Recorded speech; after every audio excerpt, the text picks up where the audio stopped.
Hello, welcome back. I know it's been a really long time since I've filmed one of these. I've been mainly focusing on travel vlogs, writing songs, and also my written blog, which I send to people through email. And basically this blog focuses more on more personal experiences, my personal thoughts and things like this.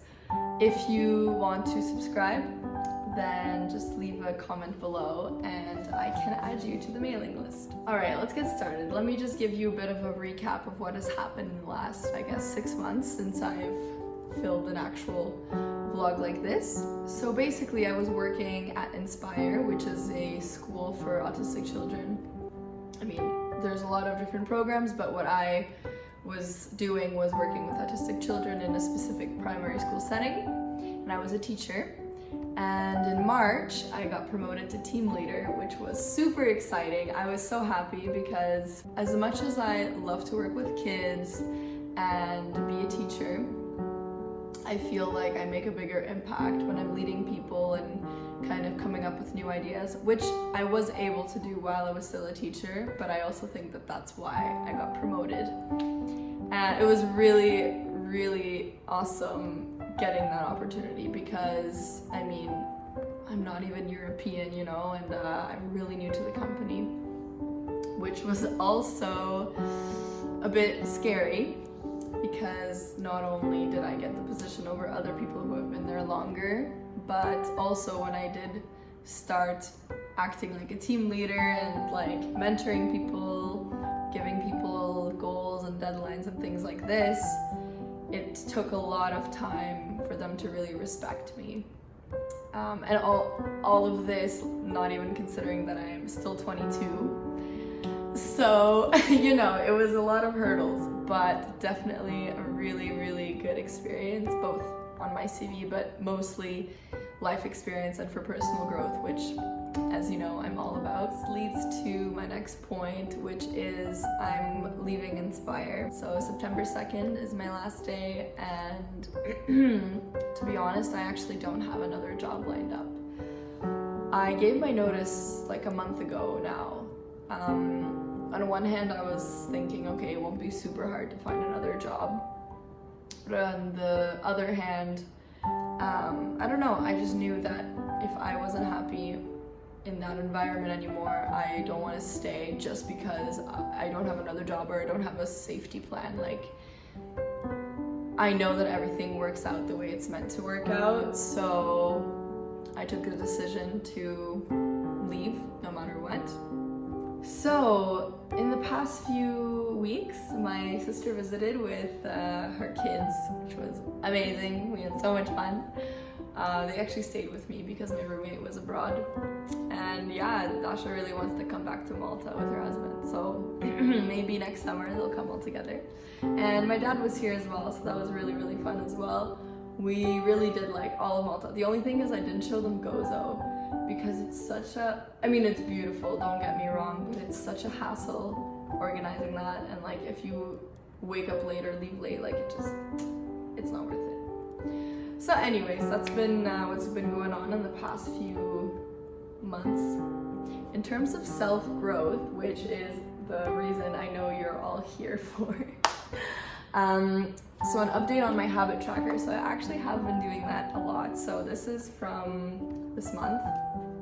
As you know or may not know, I try to kind of at the end of each month see which goals I was really focusing on, which ones I wasn't, which ones are irrelevant, and then I choose them for next month. So some goals that I have been doing since January, for example, are not going on my phone in the morning and at night. I kind of implemented meditation, mindfulness. I mostly do mindfulness, which for me is just every morning when I wake up, the first thing I do, or I try to do, one of the first things before doing anything else is just going on my balcony and just taking 6 really deep breaths. I heard about this from the Mindset Mentor podcast, and I feel it just really kind of, I don't know, he talks about it as a transition activity between different meetings that you're gonna have or whatever you're doing throughout the day. But I don't know, I feel like it's also a good way to wake up, and lately I've been seeing the sunrise, so it's been really nice. I've added German. I mean, I had a streak last month, like it was so much better last month, but this month I'm like struggling because I think the best way to learn it is to go to Austria or Germany and actually take a course there, or maybe here, but I think living in the country is the best. And a bit of a spoiler, but I'm gonna maybe talk about that a little bit more at the end of this video, like working on my vlog, doing music, calling my Canadian friends, things like that. Some new ones that I've incorporated, which have been part of my self-growth journey, but more, I'd say, as a woman and as a young woman. So for example, I tried to do this. I didn't do it this month, but last month I did it a bit more, which was dating myself, which apart from, you know, journaling and really like trying to spend time alone and figuring out what I really like, it's literally taking myself on dates. So the easiest way to do that is just think, okay, if I was dating someone right now, where would I take them?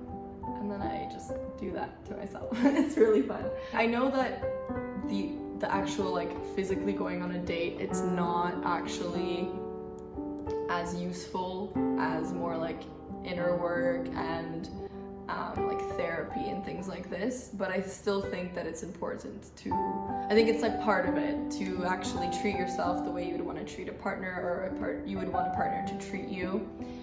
And I think it's all coming from, you know, learning about self-love and learning kind of what you want in your life personally and what you would want in a relationship and things like that. So to keep going with my personal growth, I've also added the goal of setting boundaries. So every day I kind of reflect, okay, which situations did I say yes to? Which situations should I have said no to? I think that 90% of the time, if I'm saying no, it's the right decision. Sometimes maybe I'll be a bit rude or really straightforward, and in like a social situation, maybe it's not the best, but I think because the majority of the time it is the right decision, then it's worth, you know, the risk of the 10%. And obviously I'm not saying that I'm like a complete bitch to people and just, you know, swear at them and like, no, I'm not gonna do this for you. But I'm really working on thinking what I really want versus what I think people want. And I think a really big progress in this has been over the past few months. I have been really lowering how many things I do in a day.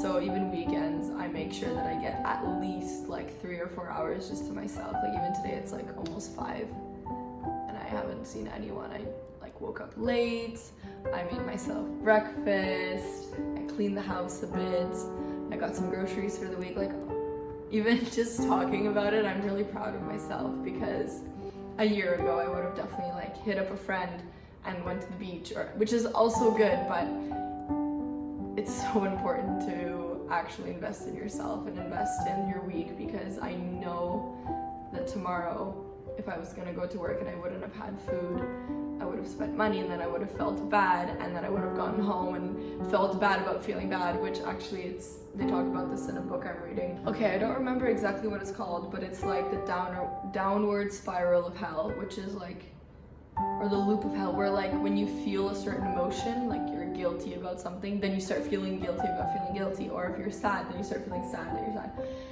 And yeah, obviously it's like not a good thing.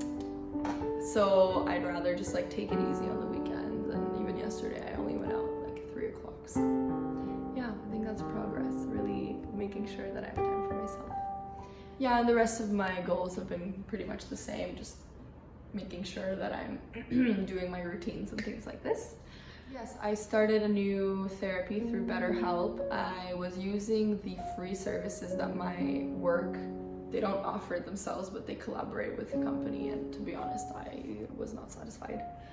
Again, I literally stayed with the same therapist for like more than 10 sessions, which is like the stupidest thing ever, because I literally felt like he was judging me. He never gave me anything, he never said anything useful. I'm not expecting advice, but and just, I don't know why I stuck it out. I always just thought, oh, maybe it's gonna get better, whatever. But you know, it's all a process, and it's better late than never. So now I'm with a new therapist through BetterHelp. She's really cool, she's great. I think a lot of my growth from the past few weeks have been because of her.